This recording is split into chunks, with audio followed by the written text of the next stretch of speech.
সুলতান মাহমুদ গজনবীর বিষয়ে একটি মারাত্মক অপবাদ ইতিহাসের প্রথম থেকে ছড়িয়ে দেয়া হয়েছে। সম্পূর্ণ অনৈতিক ও ভিত্তিহীন সেই ইতিহাস ভারতের হিন্দুরা খুব উৎসাহের সাথে পঠন পাঠন ও আত্মস্থ করে থাকে। দুঃখের বিষয় হলো ভারতের মুসলমানদেরও কেউ কেউ সেই বিষয়টি নিয়ে উৎসাহ প্রকাশ করতে দেখা যায়। বিশেষ করে অবাক হই যখন দেখি বাংলাদেশের মতো মুসলিম দেশের জাতীয় দৈনিকেও এ জাতীয় কথা বলা হয়, তাকে লুটেরা বলা হয়।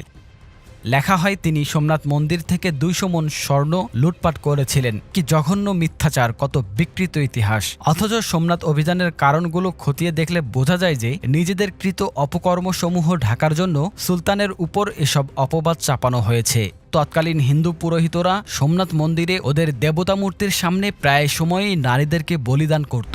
একবার একজন মুসলিম মেয়েকে বলিদান দেওয়ার উদ্দেশ্যে প্রথমে ধর্ষণ করে, এরপর দেবতার নামে তাকে হত্যা করে। সেই সময় বিশ্বের প্রভাবশালী মুসলিম সুলতান হিসেবে মাহমুদ গজনবীর দিলে আঘাত করে এই ঘটনা। একজন অবলা মেয়ের উপর এমন নিষ্ঠুর আচরণে ক্ষুব্ধ হবার অধিকার অবশ্যই আছে সুলতান মাহমুদ গজনবীর। তাই তিনি দফায় দফায় সোমনাথ হামলা করে তা পদানত করার চেষ্টা করেন। এখান থেকে বোঝা যায় যে সোমনাথের পুরোহিতরা ছিল নারী লোভী ও লম্পট। নারীদের ইজ্জত আবরু ও জীবন নিয়ে ওরা ছিনিমিনি খেলত, নারীদের ধর্ষণ করত।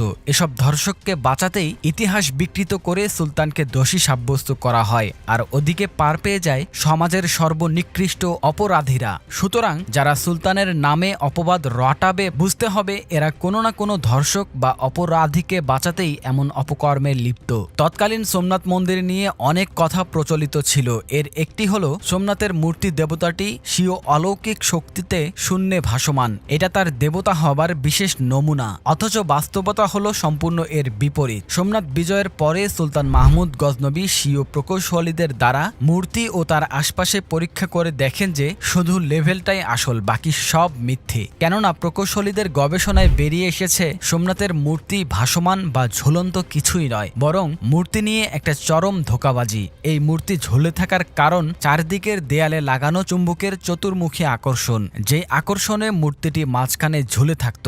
আর এটাকেই সাধারণ হিন্দুরা অলৌকিক শক্তি মনে করে দেবতার শ্রদ্ধায় নত হতো। হিন্দুদের এই অন্ধবিশ্বাস নস্যাৎ করার জন্য সুলতান মাহমুদ গজনবী বারবার সোমনাথ আক্রমণ করেন। এই কথা প্রমাণ করে যে সোমনাথের পুরোহিতরা ছিল চরম ধোঁকাবাজ। জাতির সাথে গাদ্দারি করে হিন্দুদের ধর্মীয় আবেগের সাথে ওরা প্রতারণা করত। সুলতান যখন সোমনাথ বিজয়ের পরে তাদের প্রতারণার মুখোশ খুলে দিয়েছেন, তখন ইজ্জতের লুঙ্গি বাঁচাতে সুলতানের অভিযানকেই তারা ভিন্ন খাতে প্রবাহিত করার চেষ্টা করেছে। তৃতীয়ত, সোমনাথ এমন একটি মন্দির ছিল যেখানে বসে হিন্দু রাজারা উপাসনার পরিবর্তে রাজনৈতিক কূটকৌশলের সলা পরামর্শ করত। নিজ দেশ ও পার্শ্ববর্তী দেশের উপরে জুলুম নিপীড়নের নীল নকশা তৈরি করত।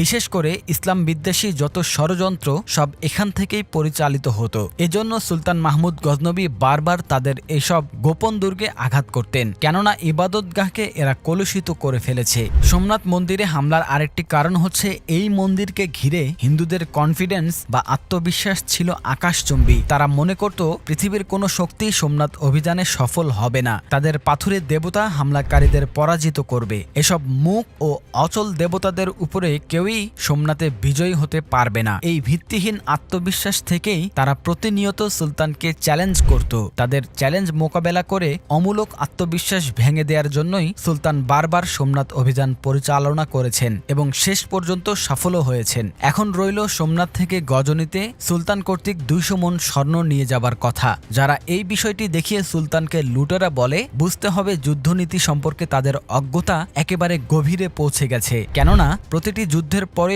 বিজয়ী দল মালে গনিমত বা যুদ্ধলব্ধ সম্পদের অধিকারী হয়। এটা সকল যুদ্ধের সাধারণ নিয়ম। আসুন সঠিক ইতিহাস জানি এবং অপপ্রচারকে নর্দমায় নিক্ষেপ করি।